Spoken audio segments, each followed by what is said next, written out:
எப்படியாவது நிரூபிச்சா சரியாயிருமா? உங்களை நீங்கள் நம்ம ரொம்ப நல்லவங்கன்னு போய் எல்லாத்திட்டையும் நிரூபிச்சு என்ன பண்ண போகிறோம்?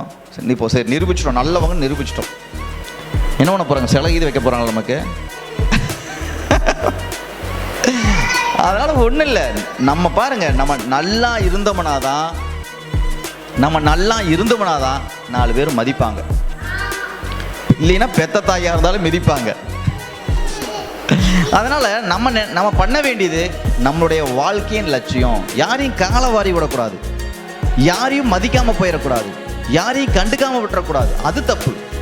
ஆனால் ஒரு பக்குவத்தோட வாழ்க்கையில் பயணம் பண்ணணும்.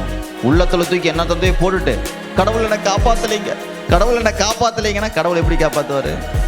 கடவுள் அழகா படைச்சு பூமியில் விட்டுருக்க நல்ல கைங்காலோட, நல்ல சரீரத்தோட, நல்ல மூளையோட படைச்சி விட்டுருக்கிறார். நாம் என்ன பண்ணணும்? கரெக்டாக காரை ஓட்டணும், கரெக்டான டைமில் கரெக்டான கீரை போடணும்.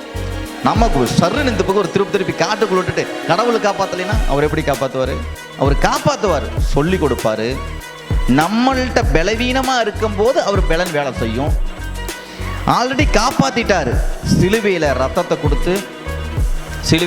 கொடுத்து உயிரை கொடுத்து காப்பாற்றிட்டார். இதுக்கு மேலே என்ன காப்பாற்ற வேணும்? 1 லட்சம் ரூபா ஃபீஸை கட்டி பையனை கொண்டு போய் ஸ்கூலில் சேர்த்தியாச்சு. அவனுக்கு படிப்பு சொல்லிக் கொடுக்க வேண்டியது டீச்சரு, அவன் படிக்க வேண்டிய வேலை. இருந்தாலும் படிப்பு வரலைன்னா அவன் தான் படிக்கணும். அதுபோல் நம்ம தான் என்ன பண்ணணும்? கடவுளை நம்பி பயணம் பண்ணணும், கடவுளை நம்பி படிக்கணும். அதுதாங்க அழகு. குழந்தை எப்போ பார்த்தாலும் அப்பான்னு என் பின்னாடியே சுற்றிட்டு இருக்கிறான். இப்பவும் சுற்றிட்டு இருந்தான், இப்பவும் சுற்றிட்டு இருக்கிறான். இப்பவும் அப்பான்னு சுற்றிட்டு இருந்தா அது அழகா? பெருசானதுக்கு அப்புறம் என்ன பண்ணணும்?